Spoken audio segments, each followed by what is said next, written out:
This webinar is the fourth in a series about what it takes for districts to be effective in their practice of inclusive instructional and organizational leadership. I'm Deborah Telfer, Director of the University of Cincinnati's Systems Development and Improvement Center, SDI Center for short.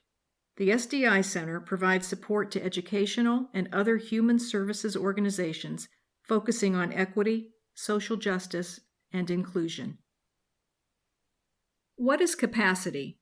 It's a term that is applied to the potential of organizations. What does the organization know, and what can it do? The idea is familiar enough when applied to individuals, as in living up to one's potential.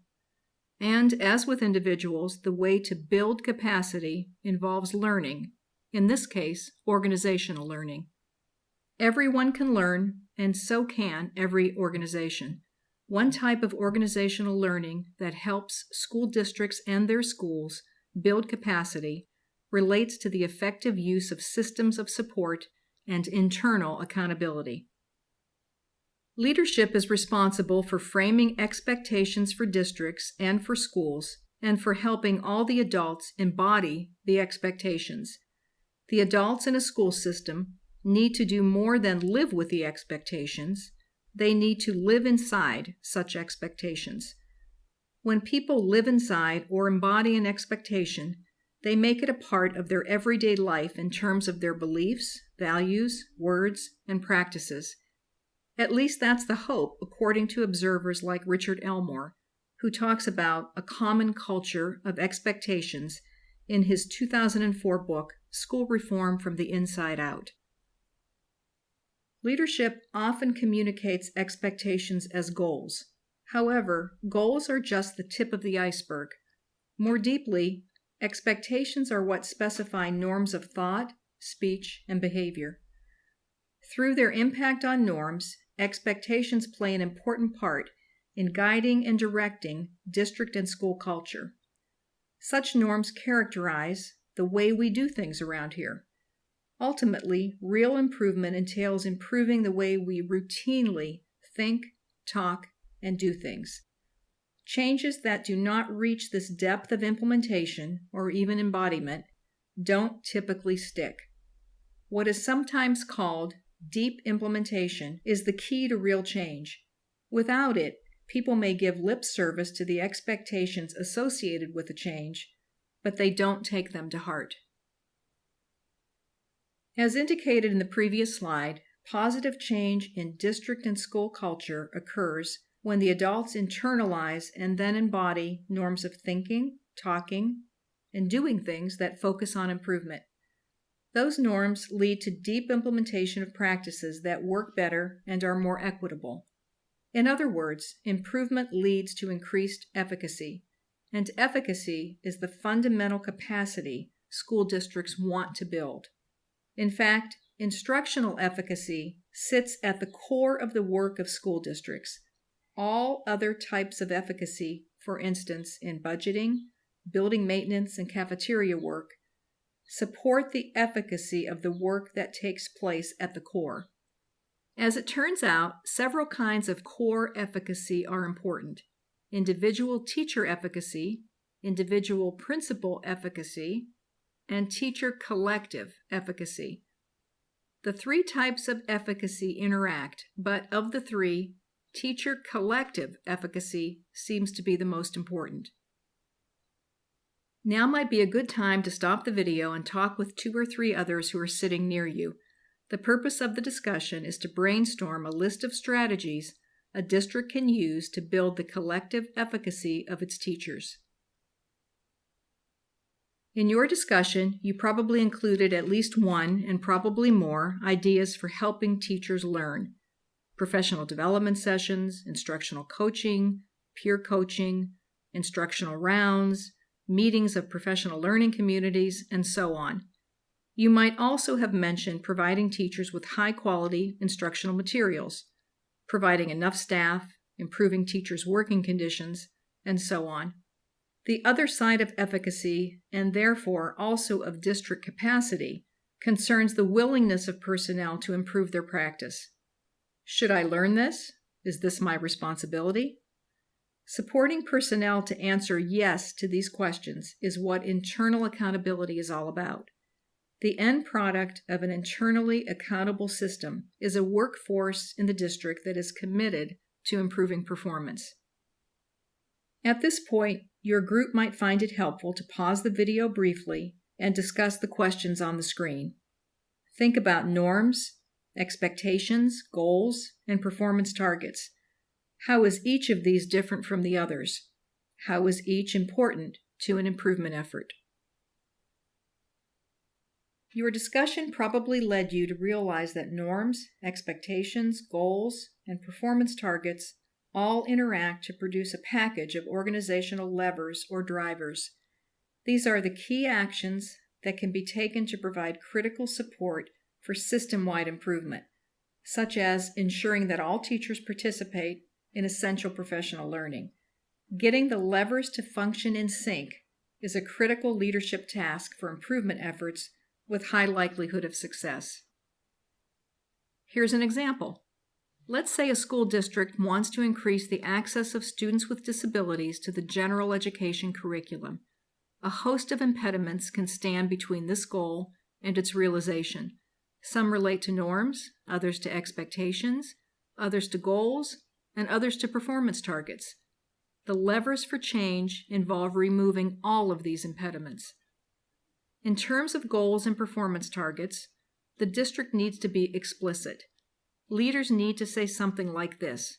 Right now, 10% of our students with the most significant cognitive disabilities get to spend 80% or more of their time in general education classrooms. Our goal is to increase that percentage.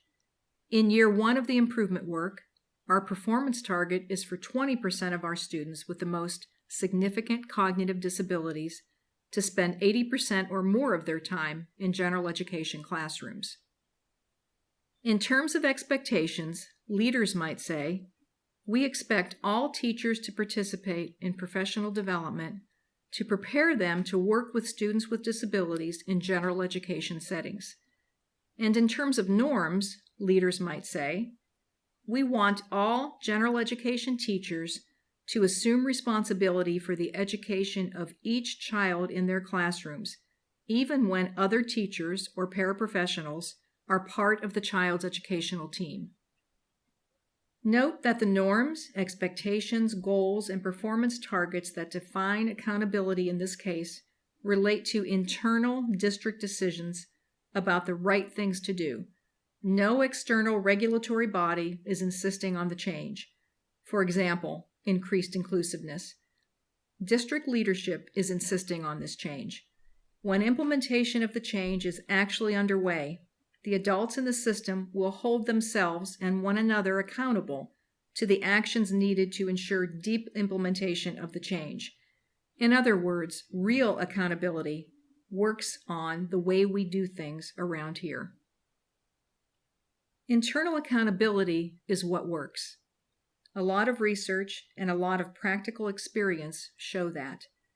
If educators, including community participants, are serious about high expectations for students, then high expectations and accompanying norms must apply to the adults as well.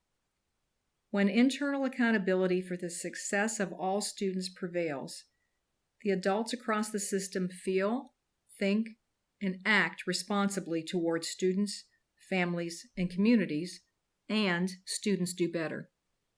Internal accountability fosters local support and often helps increase community and family engagement. Being accountable to one another in this way means that support is widely available to help ourselves and one another inhabit the high expectations held by the district, or at the very least to address district goals in good faith. When districts provide the support and structures needed for all personnel to meet expectations and address goals, they improve performance at all levels of the organization. Note that, whatever the state of organizational culture, leadership is obliged to define and address particular goals. It cannot work only on the culture. It must always address the core work of the organization. Effective schools and districts, based on identified needs, establish goals and performance targets both at the district and the school level. At the district level, resources, personnel, programmatic, fiscal, are intentionally aligned to address the goals. Performance targets related to the goals help the organization consider the evidence relating to everyone's combined efforts.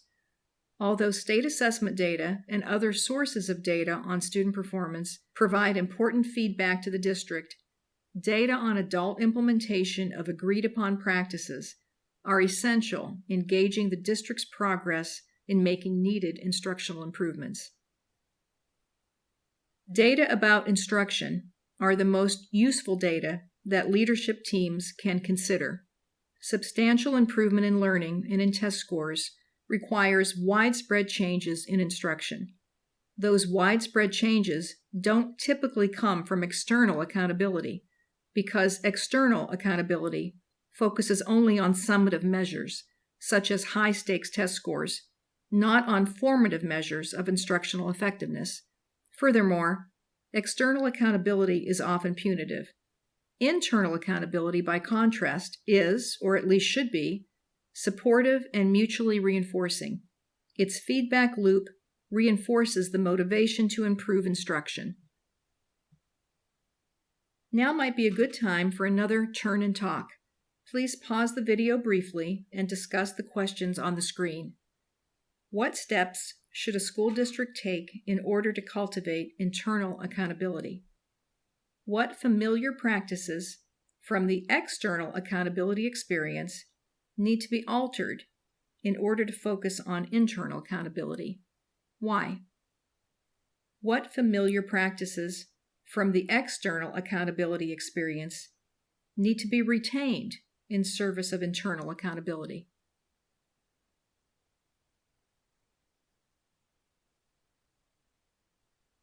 In your discussion, you may have noted that educators often associate external accountability with the fear of high-stakes test scores. Fear is definitely counter to learning. Getting rid of that familiar part of the experience of external accountability is very important. Shifting attention away from worries and fears about test scores, districts cultivate internal accountability by shifting attention toward instruction. Formative feedback about instruction helps educators improve their instructional practices. And when instructional practice notably improves, so will learning, and so will test scores. A focus on instruction that feeds internal accountability can yield impressive results in several years, and sometimes a little faster, according to Michael Fullen.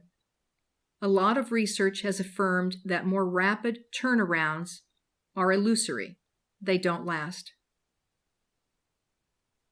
If internal accountability means support in service of high expectations, then leadership is accountable for providing that support.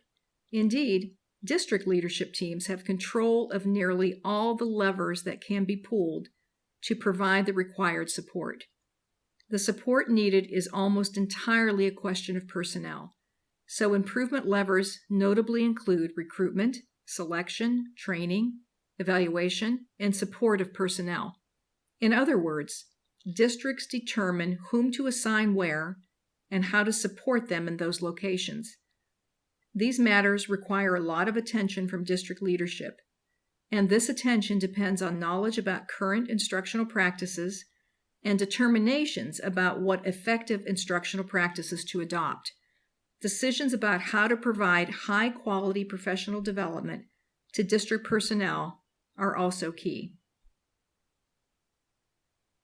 Evaluating teaching is very different from teacher evaluation that is required for compliance with state regulations. Internal accountability, by contrast, involves everyone who performs core work, that is, central office administrators, principals, teachers, related services personnel, and paraprofessionals, in efforts to make judgments on a regular basis about how to improve teaching. At this point, your group might find it helpful to pause the video briefly and discuss the question on the screen. What resources can districts use to foster conversations about instructional improvement. One often hears that assessment is ongoing and teachers assess student learning as they teach. The same is true of conversations about instruction. Just as teaching is a collaborative act between educator and students, conversation requires at least two voices. The more voices that join the conversation, the more the conversation begins to represent the organization and its culture, the way we do things around here. Districts need to reallocate time in multiple ways to support conversations about instruction. They also need to put structures in place that allow all core personnel to join the conversation about instructional improvement and to take part in the improvement work. Support, including the reallocation of time, must be funded, in other words, resourced. Does that mean it's impossible for under-resourced districts to build capacity? Certainly not. First of all, whatever resources a district does have can always be aligned better with district goals. That's because any system embeds budgetary habits from the past, and these habits can be changed. Second, the way existing staff are assigned can be changed without additional funding. It's not a question of doing more with less, but more with the same. Realignment of resources in line with goals is inherently productive, and it inherently builds capacity, whatever the prevailing limits. It's an incremental approach, and combined with stable leadership, incremental approaches build capacity and internal accountability. Conversation about instruction needs a central focus. Most teachers are not passionate about learning theories, and they are often fearful of test score data when misused as previously described. Information about how instruction is going, however, has the potential to capture everyone's hearts and minds, if provided supportively. At least two resources exist for supplying such support. One, relevant models showing educators how to use data to inform instructional decisions, and two, coaching support that guides educators in the ongoing use of data to inform instructional improvement. Let's sum up. For organizational leaders to build organizational capacity and internal accountability, they need to, 1, focus on the core work of the organization. In schools and districts, the core work primarily involves instruction and support for instruction. 2, realize that norms, expectations, goals, and performance targets interact in response to powerful levers of organizational improvement. Once they begin to change in positive ways, these features of organizational culture also combine into a package that itself acts as a lever of change. 3, build a system of internal accountability that focuses attention on improving instruction.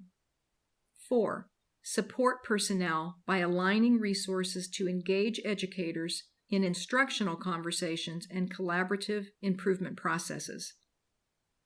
Capacity building starts from the ground up with leadership, both from individuals and teams, that thinks differently about improving the organization. Cultivating collective efficacy is at the heart of the work.